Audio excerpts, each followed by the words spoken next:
En ligne avec le professeur Gérald Steinberg, président de NGO Monitor. Bonsoir, merci d'avoir accepté notre invitation. On le voit, la Croix-Rouge qui dit continuer à mettre la pression sur le Hamas. On a pourtant l'impression que la Croix-Rouge, jusqu'ici, n'a pas fait grand-chose, ou au contraire, d'ailleurs vous l'écrivez dans un article publié en janvier 2025, au moment du dernier accord sur la libération des otages, que la Croix-Rouge est plutôt prompte à composer avec le Hamas et à jouer son jeu. Je pense qu'il est important de noter que ce comité international de la Croix-Rouge est une arme du gouvernement suisse. Et donc, ils sont nommés de manière interne, ils doivent tous être des citoyens suisses et ils ont été contrôlés et coopérés avec une partie du gouvernement suisse et leur politique extérieure. C'est pas du tout pro-israélien, c'est extrêmement considéré les Palestiniens comme victimes. Ça travaille dans ce cas depuis le 7 octobre jusqu'en 2023.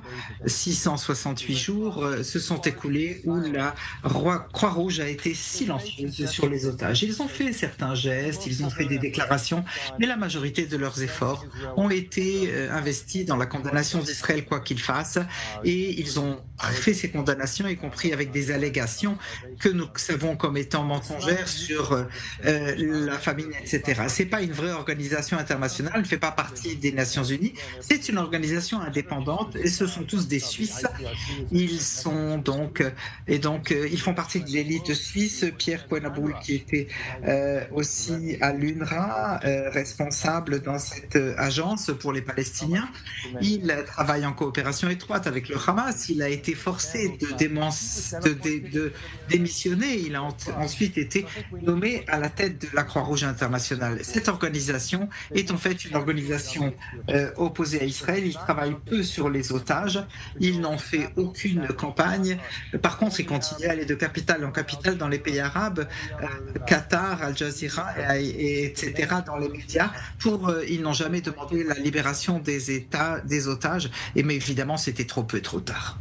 Et justement, est-ce que vous y croyez, vous, à un changement d'attitude de la Croix-Rouge aujourd'hui à l'égard des otages, puisqu'ils affirment qu'ils pourraient apporter de la nourriture et des médicaments aux otages si le Hamas le permet, bien sûr? Écoutez, la Croix-Rouge a toujours dit que si le Hamas était d'accord, eh bien, ils pourraient proposer leurs services. Mais ça n'est pas ici le point clé. Le Hamas ne va pas accéder à leurs demandes. Ils n'ont jamais été d'accord. Le CICR est une plateforme. Ils peuvent dire que le comportement du Hamas est immoral, que cela viole toute forme de loi internationale. Ils violent évidemment la Convention de Genève que le CICR est censé appliquer. Ils ne font rien avec la loi. Le CICR est une plateforme qui devrait être utilisée pour faire de la pression sur le Qatar, qui est le bénéficiaire du Hamas, puisqu'ils accueillent le Hamas. Il faudrait faire de la pression sur le Hamas. Ils devraient exiger du Qatar et des autres pays de faire pression sur le Hamas. Ils ne le font pas. Et donc, ils devraient faire pression pour libérer les otages. Ils ne le font pas. Et je ne vois pas de changement. Depuis ces 48 heures, ça ne changera pas grand-chose. Et donc... peut-être ça changera pour le CICR. Ils n'ont rien fait jusqu'à présent, c'est quelque chose dont il faut se souvenir. Si vous vous souvenez, il y a quelques mois, je pense, lorsqu'il y a eu une série de libération d'otages et d'accords, il y avait des plateformes que le Hamas a transformées en propagande monstrueuse où les otages israéliens, après toute leur souffrance et leur torture, ont été forcés de traverser des foules haineuses qui les touchaient, qui les agressaient, et ils ont été tellement maltraités. Et la Croix-Rouge fait partie de cette simagrée. Ils étaient sur scène, les otages ont dû serrer la main de leur geôlier. Une organisation normale n'aurait jamais permis une chose pareille d'avoir lieu.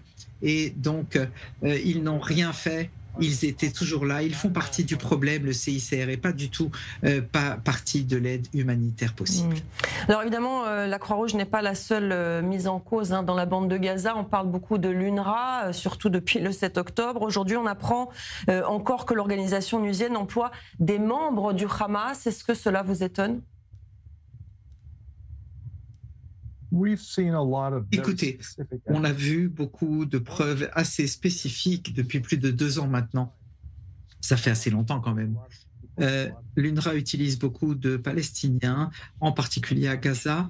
Ils ont des milliers d'enseignants, ils ont d'autres employés qui font partie des processus. Beaucoup d'entre eux sont associés au Hamas.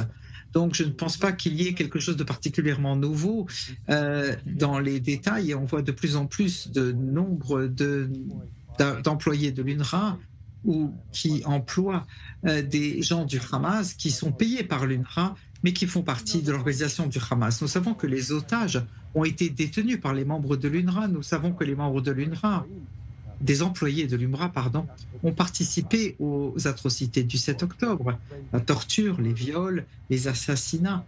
Le rapt d'otages, c'était tous, et très souvent, pardon, des employés de l'UNRWA.